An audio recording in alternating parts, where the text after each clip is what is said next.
You know, when you think of stainless steel, what comes to mind? Probably that sleek, shiny fridge in your kitchen, right? But here's the thing. That final look isn't just how it is.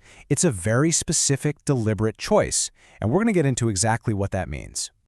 I mean, you've seen it all, haven't you? From a really rough, almost gritty industrial surface to a perfectly flawless mirror. The range is just massive. So, why all the different looks? Well, that question is at the very core of why stainless steel is so incredibly versatile, used in everything from giant buildings to tiny surgical instruments. It really all comes down to one thing, the finish. The secret's in the finish. So today, we're going to go on a little journey.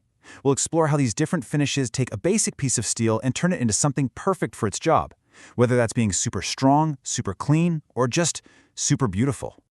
So, here's the plan. First, we'll break down what a finish actually is. Then we'll get into the basics, the mill finishes, which are the starting point for pretty much all stainless steel. After that, we'll look at the fancier stuff, the polished finishes. And to wrap it all up, we'll help you figure out how to pick the right one. Okay, first things first. Let's get this straight. A finish is not just about making things look pretty. It's a huge deal for performance. We're talking about things like how well it resists rust, how tough it is, and even how easy it is to clean. It's this perfect mix of science and, honestly, a bit of art. All right, if we're going to talk about finishes like pros, there's one term you absolutely need to know: REN value. That stands for roughness average. The easiest way to think about it is like a grade for smoothness. The lower the number, the smoother the surface. Super simple, right? We're going to be coming back to this RAV value again and again, so keep it in mind. Okay, let's jump into our first big category, the mill finishes. You can think of these as the foundation. They're the as-is surfaces that come straight from the steel mill after being rolled and heat-treated. This is the starting point for literally everything else. And kicking things off is the granddaddy of them all, the most basic finish, number 1. You'll also hear it called hot rolled, or HR. It's made by, well, heating the steel up and running it through giant rollers. Then it gets a heat treatment and an acid bath. That's called pickling, to get rid of any gunk on the surface. It's all about function, not fashion. This stuff is tough, but it's not winning any beauty contests. And just look at that raw value. It's way up there, between 4 and 7 micrometers. That's actually the roughest finish we're going to see today. It's coarse, doesn't reflect much light, and that's exactly why it's perfect for the heavy-duty jobs where nobody's ever going to see it. Think structural beams, parts for industrial furnaces, stuff like that. All right, next up is the 2D finish. Now this one is cold rolled, so instead of being heated up, it's processed at room temperature. This simple change gives it a much more uniform and refined surface than the number 1. After rolling, it's also annealed and pickled, and what you get is this really consistent, flat, matte look. And you can see the difference in the R value. It drops big time.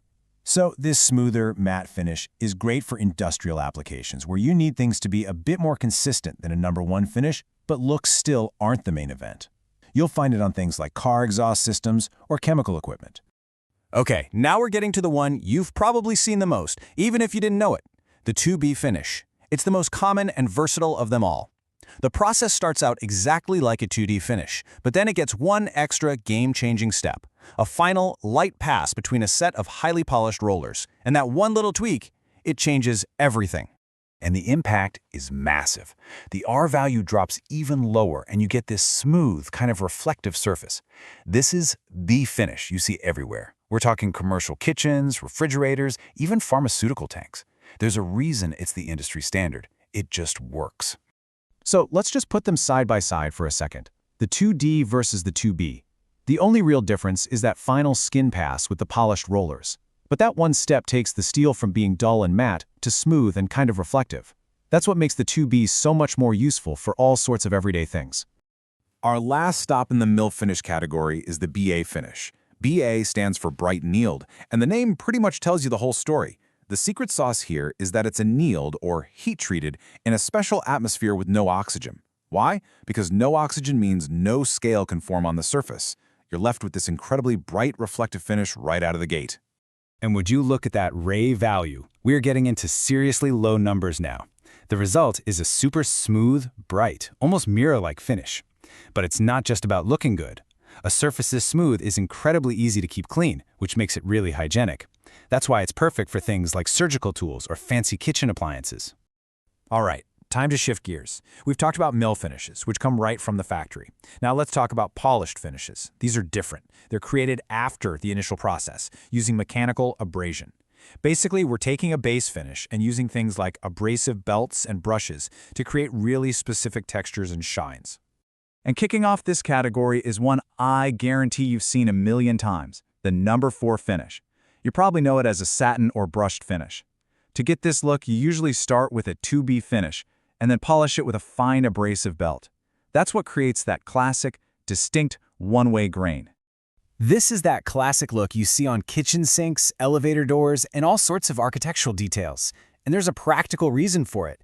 That one-way grain is fantastic at hiding little scratches and fingerprints, which makes it a super popular and smart choice for busy places.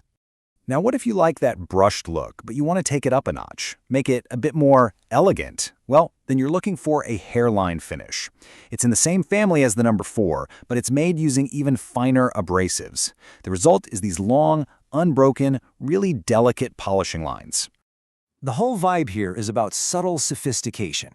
Those superfine, continuous lines give it a really sleek, almost decorative look.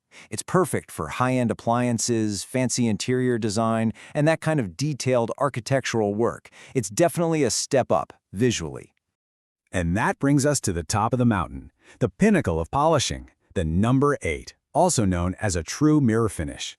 Getting this look is a real process. It involves multiple steps of polishing and buffing, using finer and finer abrasives until every single tiny imperfection on the surface is just gone. As you'd expect, the raw value is incredibly low. What you get is a surface that's so smooth, it has no direction to it at all, and a reflection that's absolutely flawless. And again, it's not just for show. A surface this smooth gives you the best possible corrosion resistance. You'll see it used where the visual impact is everything. Think stunning column covers, ornamental trim, and high-end signs. Whew, okay. So we've gone all the way from the super rugged No.1 finish to the perfect No.8 mirror. That's a lot to take in. So let's pull it all together now and help you figure out how to pick the right surface for whatever you might need. Think of this table as your ultimate cheat sheet. It breaks everything down, the type of finish, how shiny it is, and its key feature.